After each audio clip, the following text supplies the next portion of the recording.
Lecture 45, Chapter Derivative Analysis and Valuations, AFM. पिछले lecture में we understood a lot of things, जिसमें से एक था value of option. So what is value of option?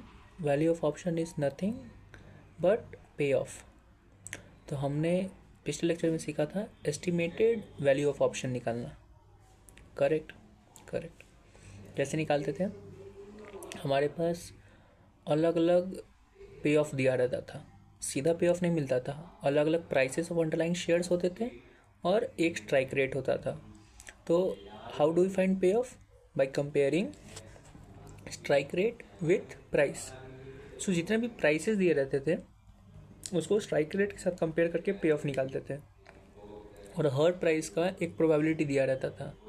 तो पे ऑफ को उसके प्रोबेबिलिटी से मल्टीप्लाई करते थे और वेटेड एवरेज पे ऑफ निकालते थे. तो हमको उससे पता चलता था कि एस्टिमेटेड पे ऑफ क्या होगा. मतलब आज से जब मैच्योरिटी होगा 3 महीने के बाद, तो एक्सपेक्टेड क्या है कि उतना पे ऑफ आएगा. करेक्ट. हम लोग वो निकालते थे. लेक्चर 45 में we'll be finding and we'll be understanding a topic called value of option at beginning, that is fair option premium या फिर फेयर वैल्यू ऑफ ऑप्शन.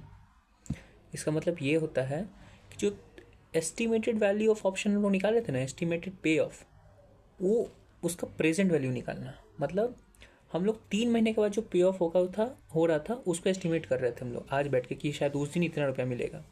ठीक है, लेकिन वो तो उस दिन मिलेगा. आज उसका प्रेजेंट वैल्यू क्या है? जो हम लोग सोच रहे हैं हाँ उतना मिलेगा, उसका प्रेजेंट वैल्यू क्या है? हम लोग वो निकालना सीखेंगे. तुम बोलोगे इसमें सीखना क्या है भाई? एस्टिमेटेड पे ऑफ है, उसको डिस्काउंट कर दो प्रेजेंट वैल्यू फैक्टर से, और कुछ तो नहीं करना है. करेक्ट, वही चीज़ करना है. बस इसमें प्रॉब्लम ये रहेगा कि अभी तक हमारे क्वेश्चन में प्रोबेबिलिटी दिया रहता था कि इस प्राइस का ये प्रोबेबिलिटी है, मतलब इस पे ऑफ का ये प्रोबेबिलिटी है. लेकिन अब का जो क्वेश्चन आने वाला है उसमें प्रोबेबिलिटी ही नहीं दिया रहेगा. तुमको प्रोबेबिलिटी खुद से ढूंढना है. So that is the only tricky part of आगे वाला क्वेश्चन. अदरवाइज नॉर्मल है, कुछ नहीं करना है. प्रोबेबिलिटी जब तुम निकाल लोगे तो कुछ नहीं करना. प्रोबेबिलिटी यूज़ करके तुमको एस्टिमेटेड पे ऑफ निकाल देना है, और जो एस्टिमेटेड पे ऑफ आएगा उसको डिस्काउंट करके प्रेजेंट वैल्यू पे लेना है, और कुछ खास नहीं करना है. ठीक है, तो इस टॉपिक में हम लोग प्रोबेबिलिटी निकालना सीखेंगे बस. ठीक है. तो जब भी हम लोग value of option at beginning, that is present value निकालना होता है ना, तब प्रोबेबिलिटी ढूंढना होता है. तो प्रोबेबिलिटी ढूंढने का 2 मेथड दिया गया है. ठीक है, एक है बायोनोमियल मॉडल और दूसरा है BSM model, that is Black Scholes model. ठीक है, तो 2 मॉडल है. आप दोनों में से कोई एक मॉडल यूज़ करके आप प्रोबेबिलिटी निकाल सकते हैं. ठीक है, हम लोग सबसे ज़्यादा जो क्वेश्चन बनाएंगे वो बनाएंगे आपका बायोनोमियल मॉडल से. ब्लैक स्कॉलस मॉडल से बहुत कम क्वेश्चन बनाएंगे.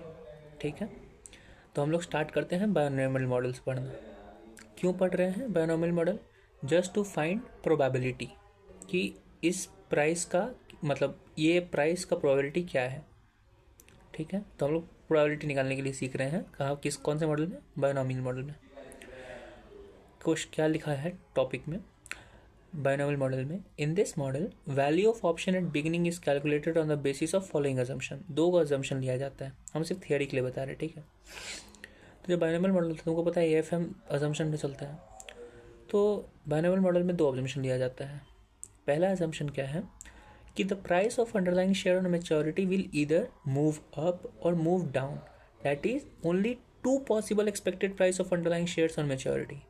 मतलब अभी तक के क्वेश्चन में तुम देखते होगे कि क्वेश्चन बोलता था कि इन्वेस्टर को लगता है कि प्राइस 200 से लेकर 300 तक जाएगा. 200, 210, 220, 230, 240 ऐसे. ठीक है, तो वहाँ 4-5 गो प्राइस हो सकता है. फिर उसको उस प्राइस से उसके प्रोबेबिलिटी से मल्टीप्लाई करते हैं.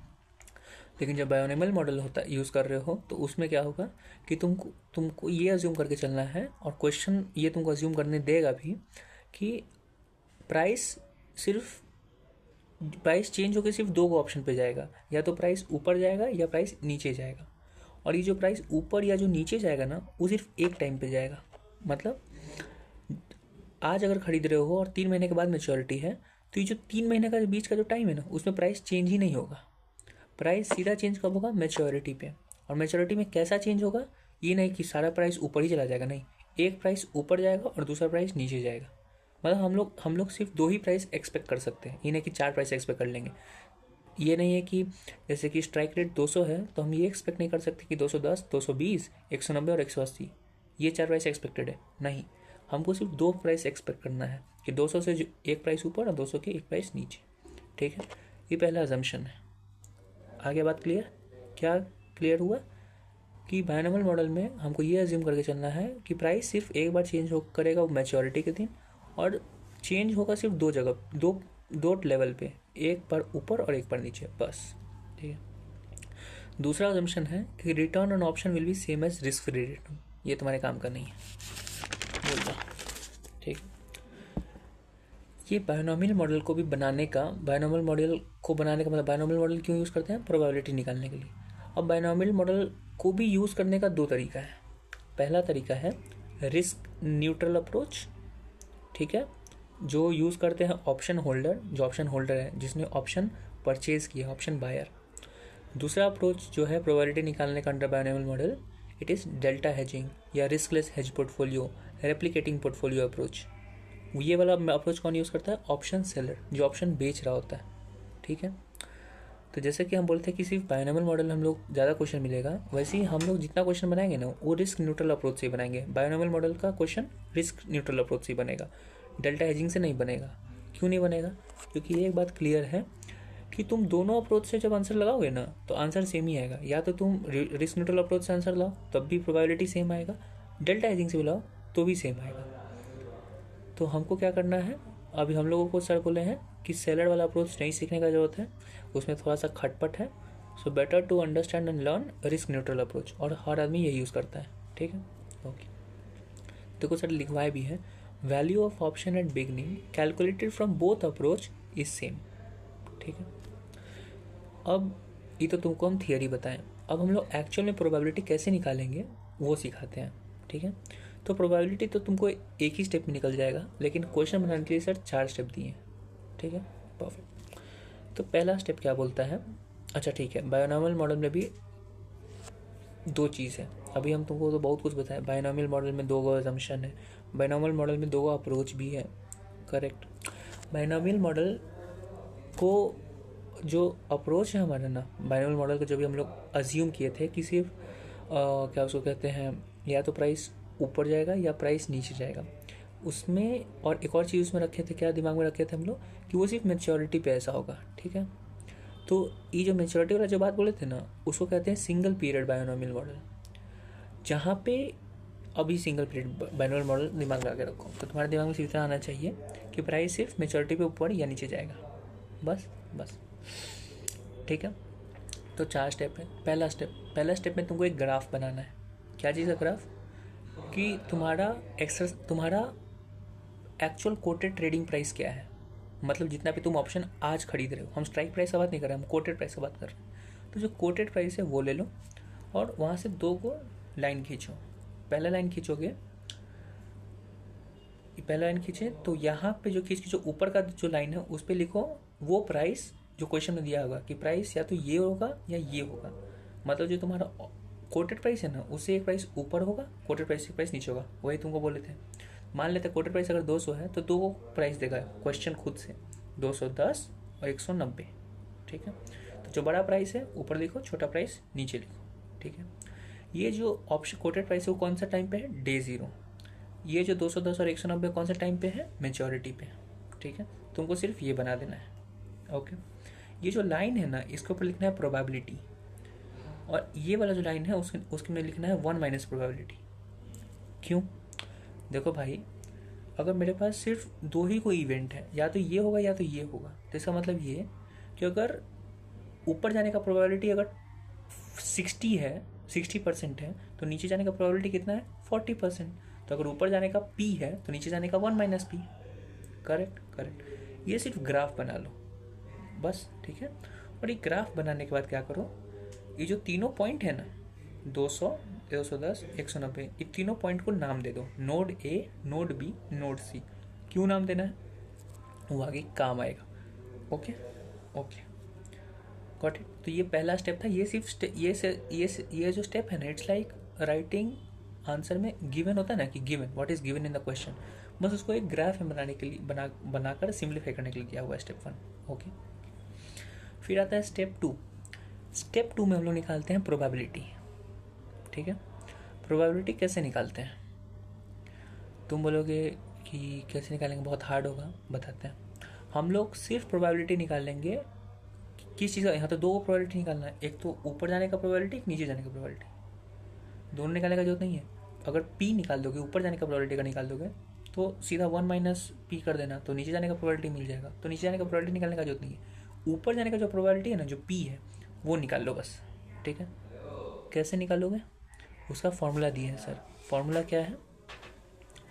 e raise to power r t minus d divided by u minus d. भाई e raise to power r t तो समझ में आता है, लेकिन u और d क्या है बताते हैं। जो u है ना, u का मतलब होता है u का मतलब है, u का मतलब नहीं, u का फॉर्मूला बताते हैं कि u कैसे निकलता है। u is equal to the high price, जो बड़ा प्राइस है वो, divided by current market price. तो u बताता है, u is like a ratio. Sir कुछ बोले नहीं, हम उसी बता रहे हैं। u is a ratio between current market, मतलब the higher price and current market price. d क्या है? d is the ratio between lower price and current market price. तो u इज, जैसे अभी हमारे केस में 200 करेंट मार्केट प्राइस है, higher price है 210, लोअर प्राइस क्या है 190। तो u कैसे आएगा? u is equal to 210 upon 200, तो वो u हो गया, मतलब ratio between higher price and current market price. d क्या होता है? d लोअर प्राइस और करंट मार्केट प्राइस का रेशियो। तो हमारे केस में d क्या होगा? d is equal to 190 upon 200। ठीक है, तो u और d निकाल दो, तो आएगा तुम्हारा किस में? डेसिमल में आएगा। हम लोग u इंटू 100 नहीं कर रहे हैं, हम डेसिमल में ला रहे हैं, तो तुम उसको डेसिमल में ले आओ। ठीक है, easy easy.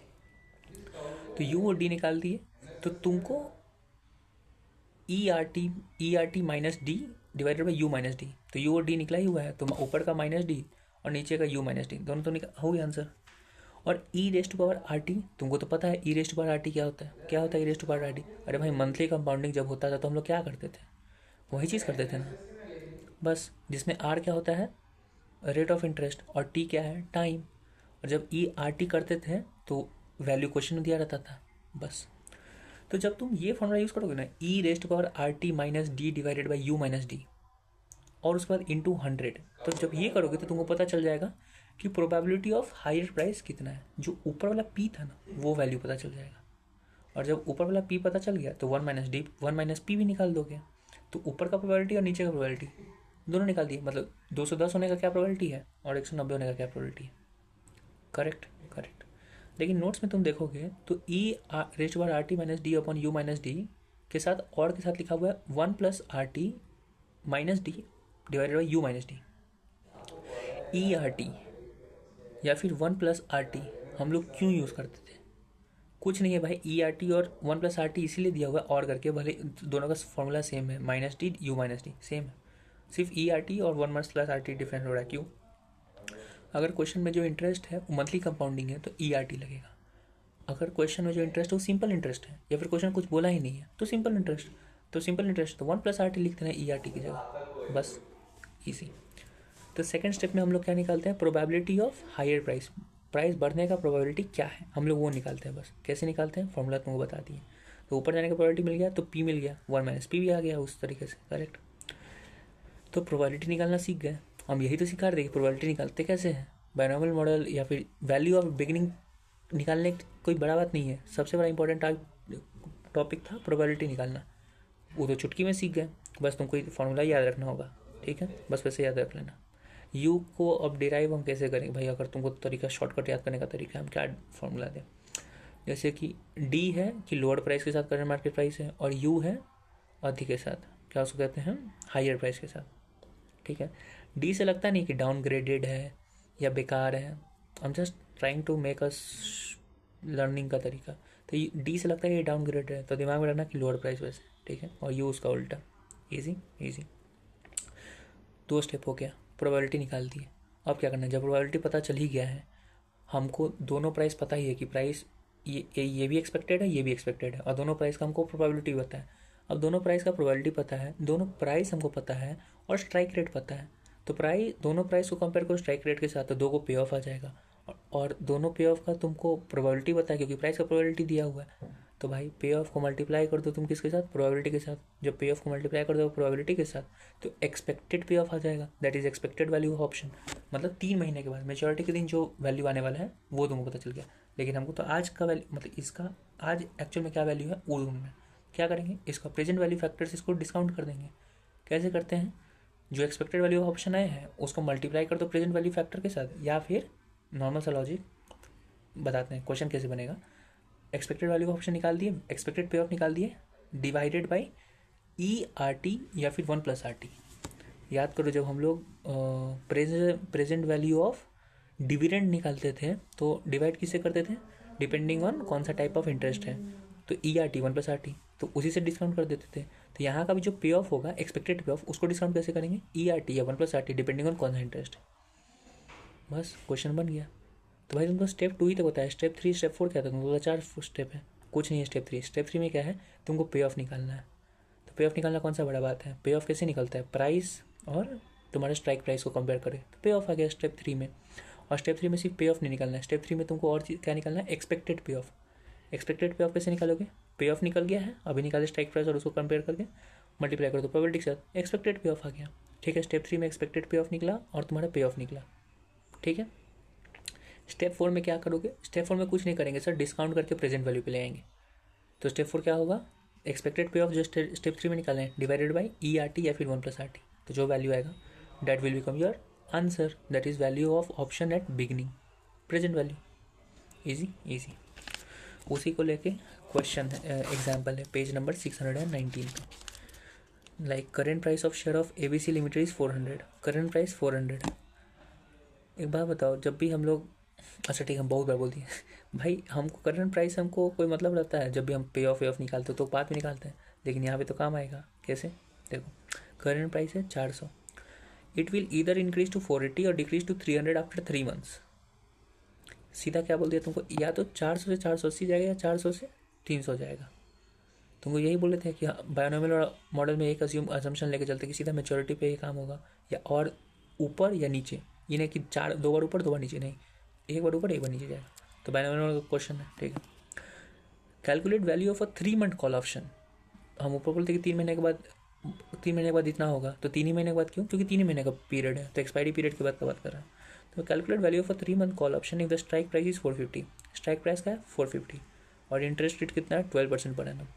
Interest rate 12% per annum है, क्या सिंपल इंटरेस्ट है, मंथली कंपाउंडिंग कुछ बोला है, नहीं बोला है ना, तो भाई सिंपल इंटरेस्ट है, ठीक है। अब हमको इसका क्या निकालना है, expected value of option at beginning, it is present value. तो पहले ग्राफ बना लो, 400, 480 और 300। स्ट्राइक प्राइस के साथ नहीं करना है, स्ट्राइक प्राइस के साथ पे ऑफ आएगा। जब एनोमल मॉडल का ग्राफ बनेगा उसमें करंट मार्केट प्राइस से चलना है, ठीक है, इजी इजी। लेकिन इट डजंट मैटर ऑल्सो, सिर्फ तुमको ग्राफ बनाने के लिए बोला हुआ है कि ऊपर का तुम यहाँ पे करंट मार्केट प्राइस 400 कुछ भी लिख दो, मतलब नहीं है, सिर्फ ऊपर ऐसे करके यहाँ पे पॉइंट बना के डाल देना 480 और 300, बस। इसका पी होगा, इसका 1 - P होगा, बस। इतना भाषण में जाने का उपयोग नहीं है, ठीक है। ग्राफ बन गया। स्टेप 2 में क्या निकालना है, प्रोबेबिलिटी। प्रोबेबिलिटी कैसे निकलता है, ERT या 1+RT। यहाँ क्या लगेगा 1+RT, क्योंकि सिंपल इंटरेस्ट है। 1+RT - D divided by U - D। D का मतलब डाउनग्रेड, तो यहाँ पे डाउन कितना है 300 और करंट मार्केट प्राइस कितना है 400, 300/400 D आ जाएगा। 300/400 कितना आ रहा है, देखिए 300/400 आ रहा है तुम्हारा 0.75, ठीक है। बोले थे डेसिमल में लेने के लिए। और U कितना आएगा, U मतलब ऊपर है, अपर, U से अपर, तो 480/400 वो कितना आ रहा है 1.2, ठीक है। बोले थे परसेंटेज में लेने के लिए, डेसिमल में लेने के लिए 1.2। तो 1+RT, 1+R कितना है तुम्हारा 12%। जब भी R लेते हो किस में लेते हो, डेसिमल में, तो R 0.12 इंटू T कितना है 3 महीना 3/12।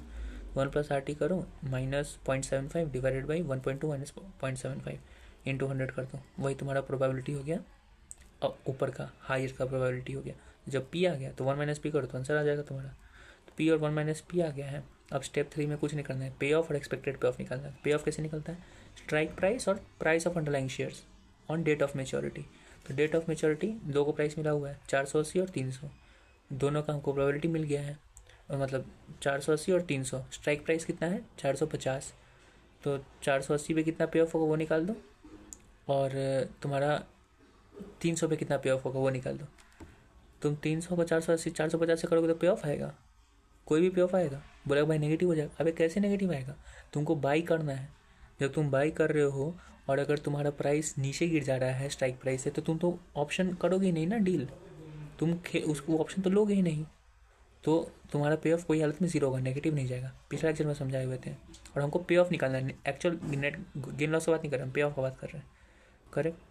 तो जब 300 होगा तो हमारा पे ऑफ जीरो, लेकिन जब 480 होगा तो पे ऑफ 30 का होगा। ठीक है, पे ऑफ आ गया। एक्सपेक्टेड पे ऑफ कैसे निकालेंगे? पे ऑफ मल्टीप्लाइड बाय प्रोबेबिलिटी, तो दोनों प्रोबेबिलिटी दिया हुआ है। तो 30 का प्रोबेबिलिटी कितना है? जो ज़्यादा प्राइस था इसलिए प्रोबेबिलिटी उसका कितना था 62% समथिंग, तो 30 62 0 इंटू 33% 37%, तो एक्सपेक्टेड पे ऑफ आ जाएगा। एक्सपेक्टेड पे ऑफ कितना आ रहा है 18.669। अब एक्सपेक्टेड पे ऑफ आ गया है तो तीसरा 3 महीने के बाद है। करेंट डे जीरो कैसे लाएंगे? 18.669 डिवाइडेड बाई 1 प्लस RT, क्योंकि सिंपल इंटरेस्ट है। आंसर आ गया तुम्हारा 18.123। Easy easy. तो यही तरीका था, कुछ खास तो था नहीं। तो क्वेश्चन 2 तुम देख लो, इसमें कुछ खास नहीं है, नॉर्मल है। ठीक है, क्वेश्चन 2 बोल रहे हैं question number 26 and 27, nothing much. ठीक है, nothing much in the sense you can prepare. हम एग्जाम्पल बता दिया, ऐसा कुछ नहीं है कि क्वेश्चन में कुछ डिफिकल्ट दे दिया है, सब क्लियर उसमें दिया हुआ है। ठीक है, लेकिन हम देख भी लेते हैं कहीं कुछ तुमको लगे इशू लास्ट में। So let's see 26 page number 9.23.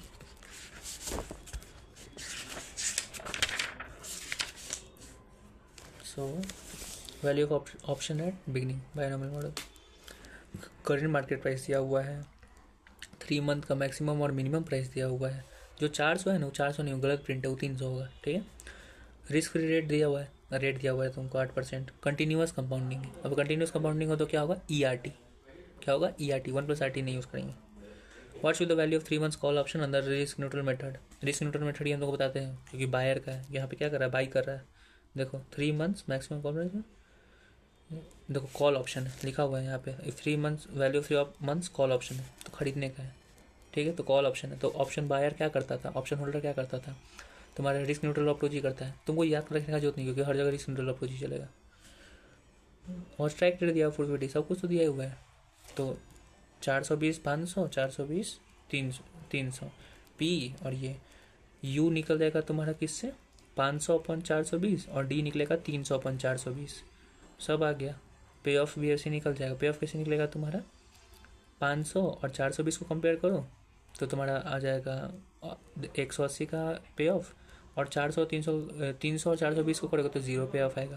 Probability निकला हुआ है, एक्सपेक्टेड पे ऑफ निकाल ही दोगे, और ERT है इसमें, तो उसे डिस्काउंट करो तो आंसर आ गया। क्वेश्चन 27 क्या है? Sumana wants to buy shares of EIL which has range of this 411 592। ठीक है, 2 को रेट दिया हुआ है, 1 महीना के बाद। प्रेजेंट प्राइस पर share 421। Broker inform that the score क्या, ब्रोकर क्या बोल रहा है, घंटा मतलब नहीं है। ठीक है, in order to be prudent buying the call option more than at least 500 घंटा, कोई बात नहीं। दो she understand the uncertainty of the market, she wants to know the probability of attaining the share price of 592। तो उसको क्या लगता है कि 592 ऊपर जाएगा, 411 तक नीचे जाएगा, उसका प्राइस है 421। ठीक है, वो बाई कर रही है, ऑप्शन बायर है। ठीक है, execution price strike price 522, strike price दिया हुआ है, पे ऑफ निकाल सकते हो। यू और डी, तुम्हारा ऊपर का प्राइस है नीचे का प्राइस दिया होता है, यू और डी आ जाएगा।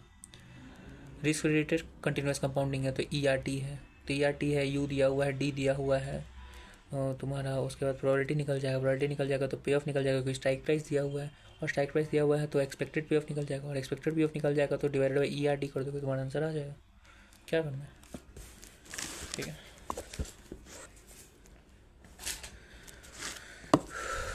अब आते हैं हम लोग दूसरा टॉपिक पे, लेकिन ये टॉपिक किसका है? बायोनॉमियल मॉडल का ही है। हम लोग बायोनॉमियल मॉडल पे क्या अज्यूम करके चले थे कि जो भी हम लोग प्रोबेबिलिटी निकाल रहे हैं वो इस तरीके से निकाल रही है, सोच के कि जो प्राइस ऑफ शेयर जो है ना वो ऊपर या नीचे तभी जाएगा, मतलब कब जाएगा? सिर्फ मेच्योरिटी के डेट पे जाएगा। ठीक है, अगर 6 महीने का अगर मेचोरिटी है तो सीधे 6th मंथ पे तुम्हारा वो पूरा 6 महीना कुछ नहीं चेंज होगा। 6th मंथ एंड पे प्राइस या तो ऊपर या नीचे जाएगा, 6 महीना में कुछ नहीं होगा, ठीक है। जितना पे खरीदे उतना ही रहेगा। लेकिन एक और चीज़ होता है, तो ये चीज़ें जो हम लोग पढ़ते हैं उसको कहते हैं सिंगल पीरियड बाइनोमियल मॉडल, ठीक है। अब हम लोग पढ़ेंगे 2 पीरियड बाइनोमियल मॉडल।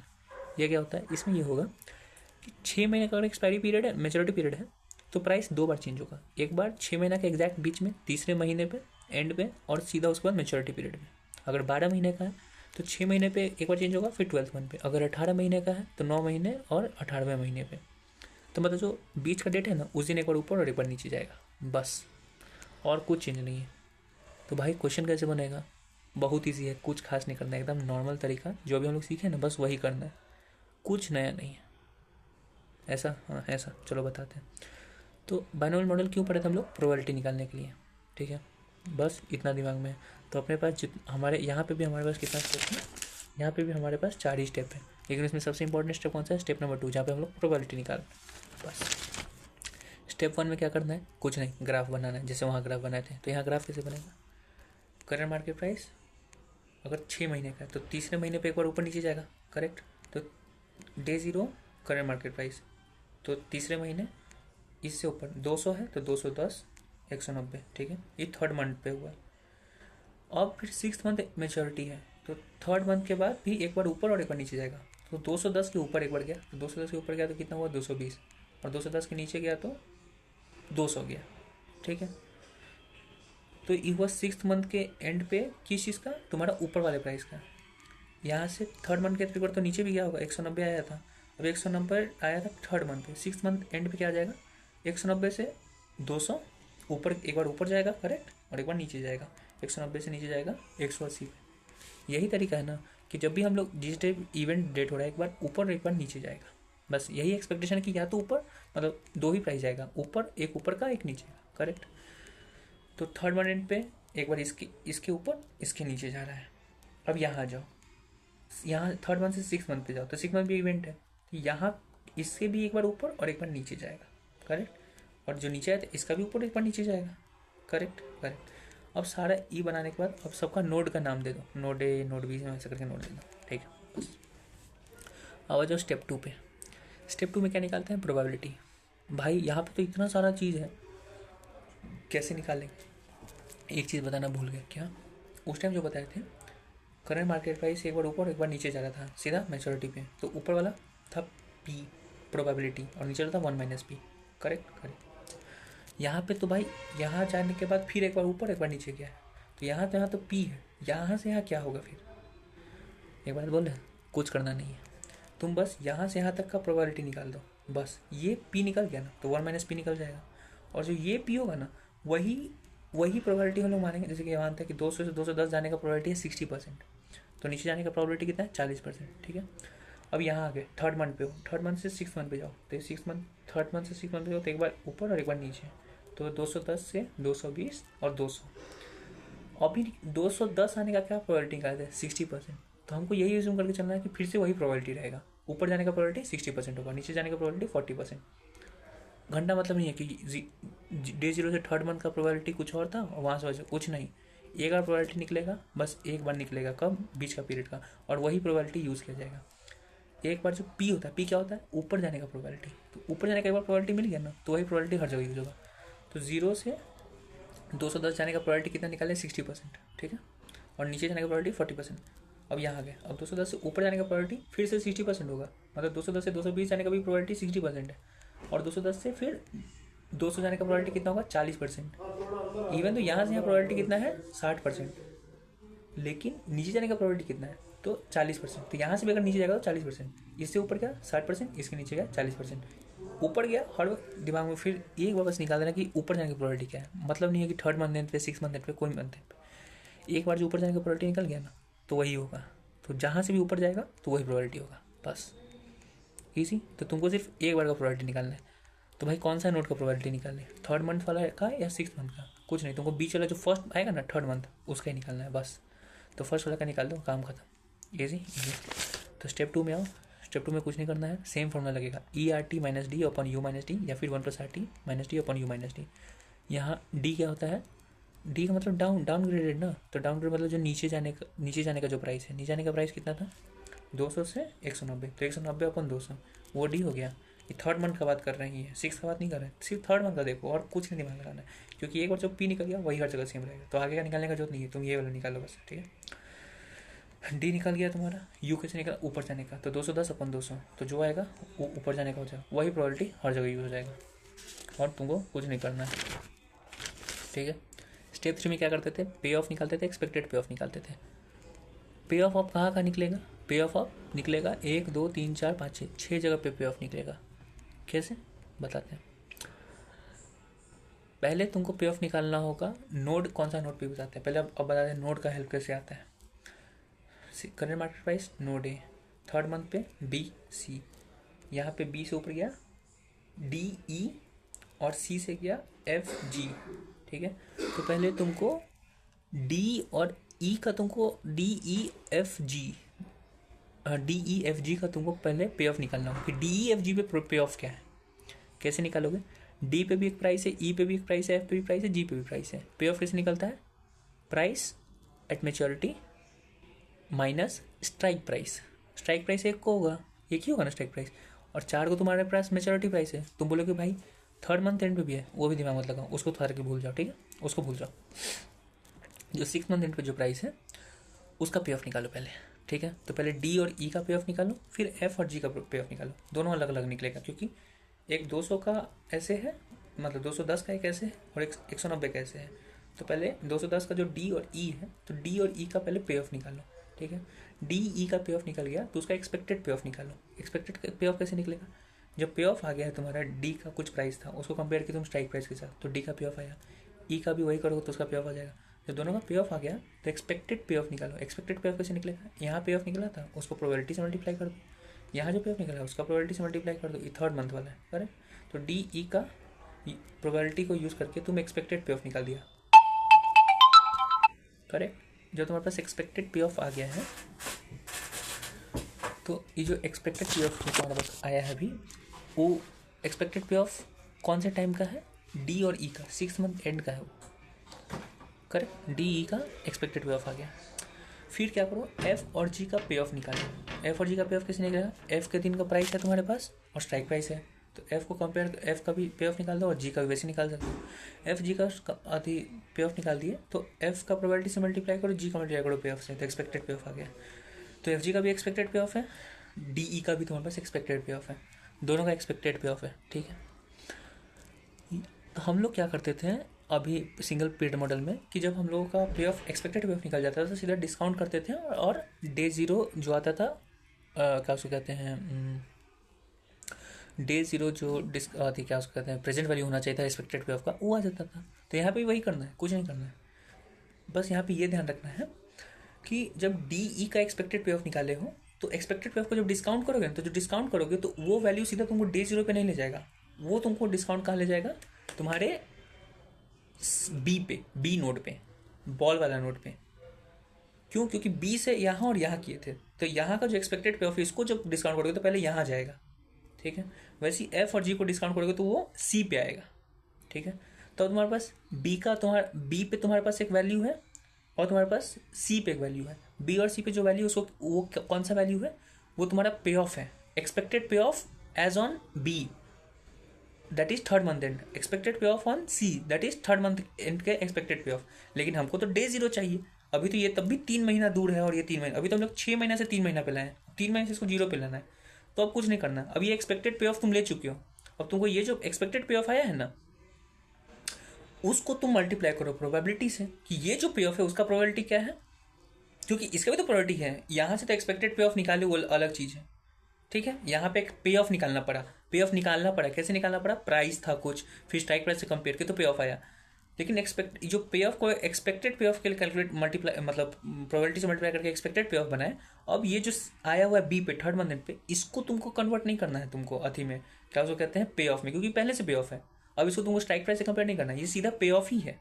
अब बस इसको प्रोबेबिलिटी से मल्टीप्लाई करो, तो ऊपर जाने का प्रोबेबिलिटी कितना होगा, ऊपर जाने का, ज़्यादा पे ऑफ का प्रोबेबिलिटी क्या है, कम पे ऑफ का प्रोबेबिलिटी क्या है, दोनों को मल्टीप्लाई करोगे तो एक्सपेक्टेड पे ऑफ आ जाएगा। अब ये एक्सपेक्टेड पे ऑफ है थर्ड मंथ एंड पे, ऊपर जाने का होगा, जैसे कि ज़्यादा पे ऑफ है 30, कम पे ऑफ है 5, ठीक है। तो ऊपर 30 नीचे 5, तो 30 का मल्टीप्लाई का प्रोबेबिलिटी से 60%, तो 18 रुपया। और तुम्हारा नीचे का प्रोबेबिलिटी कितना था तुम्हारा 5 into 40%, that is equal to 2 रुपया। तो तुम्हारा एक्सपेक्टेड पे ऑफ कितना हुआ 18 + 2 20। तो ये एक्सपेक्टेड पे ऑफ किसके दिन आया, थर्ड मंथ एंड के दिन आया, ये थर्ड मंथ पे आया। तुमको डे 0 ले जाना है, तो 20 का भी तुमको करना होगा डिस्काउंट, फिर तुम डिस्काउंट करो, और जब अब डिस्काउंट हो गया है तो तुम्हारा सीधा डे 0 पे आ जाएगा वैल्यू जो तुमको चाहिए था। तो एक्चुअल में क्या किया हम लोग कुछ नहीं किए, पहले हम लोग बनाए पूरा ग्राफ, हम समरी दे रहे हैं, ठीक है। आज का कुछ प्राइस था, 3 महीने के बाद इतना आया, 3 महीने के बाद इतना हो सकता है या इतना हो सकता है, ठीक है। अब 3 महीने पे खड़े हैं, इस प्राइस से ऊपर जा सकता है 6 मंथ एंड पे, या इससे नीचे जा सकता है, नीचे वाला प्राइस से एक बार ऊपर और एक बार नीचे जा सकता है, ठीक है। हमको क्या चाहिए, डे 0 प्रेजेंट वैल्यू ऑफ पे ऑफ, 6 मंथ एंड पे जो हमको पे ऑफ मिलने वाला है उसका डे 0 वैल्यू चाहिए। तो 6 मंथ एंड पे क्या पे ऑफ होगा एक्चुअल तुमको नहीं पता है, क्योंकि हम तो एस्टिमेट कर रहे हैं कि ये भी प्राइस होगा ये भी प्राइस हो सकता है। तो पहले यहाँ आ जाओ, अब पहले एक्सपेक्टेड पे ऑफ निकालो। एक्सपेक्टेड पे ऑफ निकालने के लिए तुमको प्रोबेबिलिटी चाहिए और तुमको कंपेयर करना होगा price of underlying shares on date of maturity 6 month end और स्ट्राइक प्राइस, दोनों को कंपेयर किए, DEFG पे कंपेयर, DE का कंपेयर किए, वहाँ पे D पे ऑफ निकाले, E पे निकाले, F पे निकाले, G पे निकाले। DE का जब निकाल दिए पे ऑफ, तो DE का निकालने के बाद तुमको वो पे ऑफ है, अब तुमको एक्सपेक्टेड पे ऑफ चाहिए। तो डी का एक्सपेक्टेड पे ऑफ कैसे होगा, डी का पे ऑफ मल्टीप्लाइड बाई प्रोबेबिलिटी, ई का पे ऑफ मल्टीप्लाइड बाई प्रोबेबिलिटी, तो एक्सपेक्टेड पे ऑफ आ जाएगा। तो जो एक्सपेक्टेड पे ऑफ होगा वो 6 मंथ एंड पे होगा, ठीक है। 6 मंथ एंड पे ऑफ आ गया तुम्हारा ऊपर वाले का, वैसे ही नीचे वाले का करो। अभी 6 मंथ एंड पे तुम्हारे पास पे ऑफ है, एक्सपेक्टेड पे ऑफ है, अब तुमको पहले थर्ड मंथ पे लाना होगा। तो थर्ड मंथ पे लाने के लिए क्या करेंगे, एक्सपेक्टेड पे ऑफ जो आया हुआ है उसको डिस्काउंट करो, आ गया तुम्हारा थर्ड मंथ एंड पे। अब जब थर्ड मंथ एंड आ गया है तो अब तुमको सीधा पे ऑफ है, तुमको पे ऑफ निकालने का जरूरत नहीं है, ये प्राइस नहीं है, पे ऑफ है। तो ये तो थर्ड मंथ एंड पे है, तो थर्ड मंथ एंड पे लग रहा है तुमको कि एक्सपेक्ट कर रहे हो कि 50 रुपये पे ऑफ हो सकता है या 5 रुपये पे ऑफ हो सकता है। तो 50 का प्रोबेबिलिटी क्या है और 5 का प्रोबेबिलिटी क्या है, दोनों को मल्टीप्लाई करोगे तो एक्सपेक्टेड पे ऑफ आ जाएगा कि तुम्हारा क्या उसको कहते हैं, थर्ड मंथ एंड पे क्या पे ऑफ आएगा। लेकिन थर्ड मंथ पे क्या पे ऑफ आएगा, वो एक्सपेक्टेड पे ऑफ आएगा। अब इस एक्सपेक्टेड पे ऑफ को फिर डिस्काउंट करो तो डे 0 जो पे ऑफ प्रेजेंट वैल्यू होना चाहिए वो आ जाएगा, बस। और कुछ खास नहीं करना है, सारा स्टेप सेम, 1 2 3 4 सब सेम, बस एक चीज़ करना है कि यहाँ पे 2 बार तुमको डिस्काउंट करना हो बस। और एक बात सिर्फ दिमाग में रखना है कि एक बार जो तुम पी निकाल दियो ना, प्रोबेबिलिटी ऑफ गोइंग हाई, वही हर जगह होगा। और जब पी निकालने जाओगे तो सिर्फ जो बीच का पीरियड है थर्ड मंथ, जैसे कि 6 महीने का तो थर्ड मंथ, 18 महीने का तो 9 मंथ, या 50 महीने का तो 25वां मंथ, उस मंथ पे जो प्राइस हो रहा है, 2 प्राइस, सिर्फ उसका तुमको यूडी में यूज़ करना है बस, और कुछ नहीं है। ईजी, वेरी ईजी, ठीक है। तो इसको लेके हम तुमको क्या करते हैं, मेरे हिसाब से इसमें सिर्फ 4 आधी स्टेप है। सर इसमें क्या किए हैं कि 5 स्टेप दे दिए हैं, कुछ नहीं किए।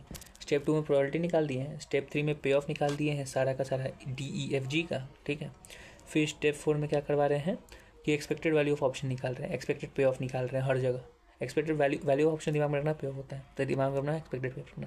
तब एक्सपेक्टेड पे ऑफ निकाल रहे हैं कहाँ, नोट बी का एक्सपेक्टेड पे ऑफ और नोट सी का एक्सपेक्टेड पे ऑफ। मतलब जो एक्सपेक्टेड पे ऑफ निकाल रहे हो DE का एक्सपेक्टेड जो पे ऑफ है वो कौन से दिन एक्सपेक्टेड है, भले ही वो 6 मंथ एंड पे एक्सपेक्टेड है, लेकिन एक्सपेक्ट कब कर रहे हैं, जब बी पे खड़े हैं तभी ना एक्सपेक्ट कर रहे हैं, लेकिन उस दिन बी के दिन एक्सपेक्ट कर रहे हैं। बी के दिन वैल्यू लाने के लिए तुमको इसको डिस्काउंट करना होगा। तो पहले एक्सपेक्टेड पे ऑफ निकाल दो नोट बी का, फिर नोट सी का एक्सपेक्टेड पे ऑफ निकाल लो।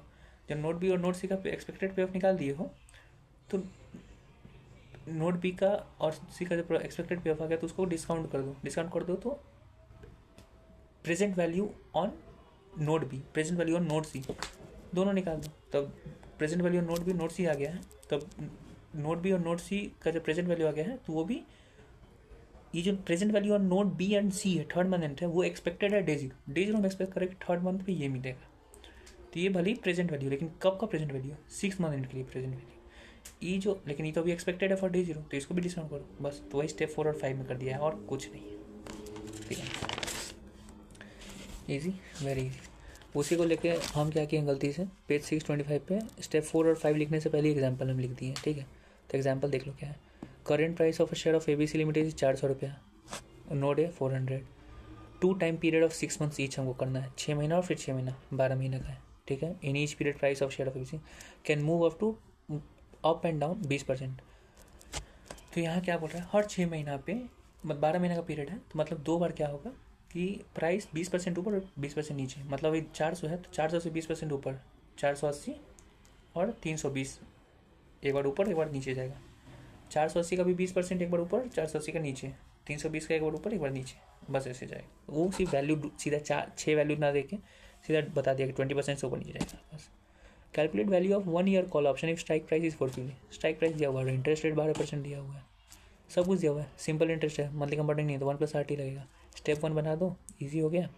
स्टेप 2 में प्रोबेबिलिटी निकाल दो। प्रोबेबिलिटी का कब का निकालना है तुमको, फर्स्ट पीरियड एंड का, सीधा कौन सा 6 महीने वाला का, करेक्ट, उस टाइम को तुमको प्रोबेबिलिटी निकालना है। यही तुमको बताए हुए हैं जो पहला आएगा। तो जो 400 से 480 और 320 क्या है, तो यही यूज़ करके तुमको यू और डी बनाना है, ठीक है।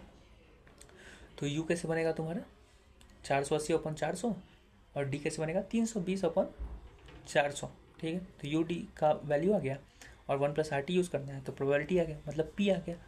तो हमारा देखो पी क्या बोल रहा है, पी हमारा आ रहा है 0.65, 65%, तो 1 - पी क्या होगा 0.35। अब तुम ग्राफ में आओ, हम रेड पेन से लिख देते हैं, ठीक है।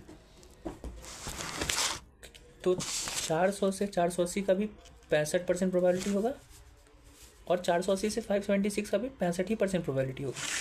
400 से 320 का प्रोबेबिलिटी होगा 35% और 320 से 256 का प्रोबेबिलिटी होगा 35%। 320 से 384 का प्रोबेबिलिटी कितना होगा 65%, क्योंकि जब भी ऊपर जाएगा तो एक प्रोबेबिलिटी, मूव अप हुआ प्राइस तो प्रोबेबिलिटी उसका हर वक्त 65% होगा, मूव डाउन होगा तो हर वक्त सेम होगा, सेम प्रोबेबिलिटी। तो 480 से अगर 384 पे जाएगा तो सीधा 35% की प्रोबेबिलिटी होगा, बस, ठीक है। प्रोबेबिलिटी आ गया, सब कुछ आ गया। अब तुमको क्या करना है, स्टेप 3 में पे ऑफ निकालना और एक्सपेक्टेड पे ऑफ निकालना है। तो पहले पे ऑफ निकालो, ठीक है।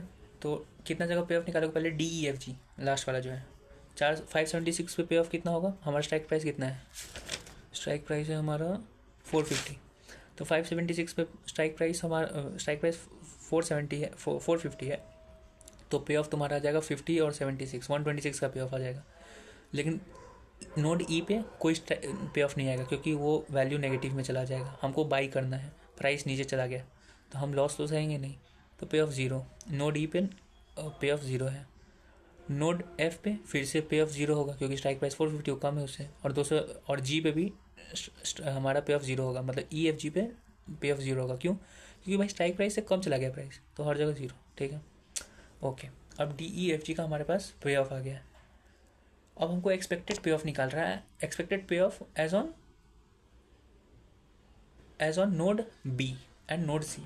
नोड बी के दिन हम एक्सपेक्ट कितना कर रहे हैं, तो नोड बी के दिन कितना एक्सपेक्ट कर रहे होंगे, 2 को जो प्राइस है, मतलब 2 को जो पे ऑफ है उसका जो प्रोबेबिलिटी, तो पे ऑफ इंटू प्रोबेबिलिटी, पे ऑफ इंटू प्रोबेबिलिटी, तो एक्सपेक्टेड पे ऑफ आ गया। तो उसको लग रहा है आज से 6 महीने के बाद नोड बी के पास खड़े हो, या 0 से 6 महीने, 6 महीने फिर यहाँ से फिर 6 महीने, तो यहाँ से लग रहा है कि 6 महीने के बाद हमको ऊपर प्राइस मल्टीप्लाइड बाई प्रोबेबिलिटी, नीचे का price multiplied by probability add, तो वो आ गया एक्सपेक्टेड प्राइस। लेकिन ये एक्सपेक्टेड प्राइस इस दिन का है, किस दिन का है 12th मंथ एंड।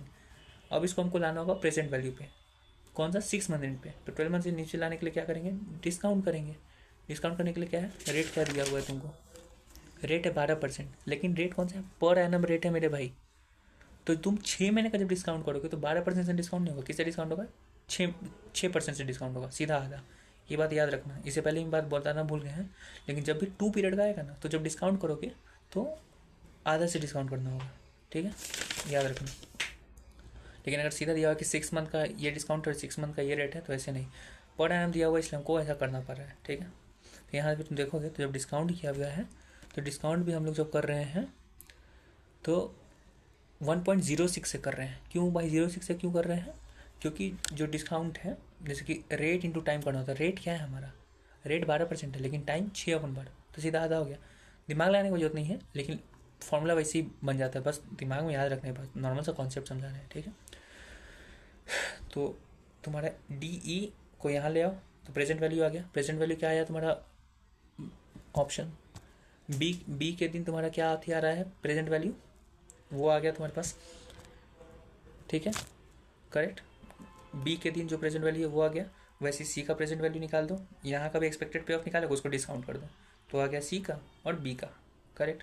अब यहाँ पे दोनों का वैल्यू है, लेकिन डे जीरो तो हम तो ये डे जीरो ये जो अमाउंट है ये दोनों तो अमाउंट हम एक्सपेक्ट कर रहे हैं ना, ये भले ही प्रेजेंट वैल्यू, लेकिन प्रेजेंट वैल्यू किसका है, यहाँ का जो एक्सपेक्टेड था उसका प्रेजेंट वैल्यू है, तो ये जो है ये भले ही प्रेजेंट वैल्यू लेकिन एक्सपेक्टेड वैल्यू किसका है, डे जीरो का।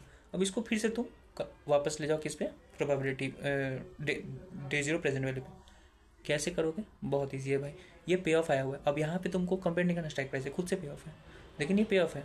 अब इसका एक्सपेक्टेड पे ऑफ निकालो, कैसे निकालोगे, पे ऑफ इनटू प्रोबेबिलिटी करो, पे ऑफ इनटू प्रोबेबिलिटी, तो एक्सपेक्टेड पे ऑफ आ गया। अब ये एक्सपेक्टेड पे ऑफ है डे जीरो पे, लेकिन डे जीरो पे एक्सपेक्टेड है, हम चाहते हैं उसका करंट वैल्यू, तो इसको फिर से डिस्काउंट कर दो करंट वैल्यू आती से 1+RT से, आ गया। अब डे जीरो पे जो वैल्यू है वो आंसर आ गया, वही तो था स्टेप 1 2 3 4 5।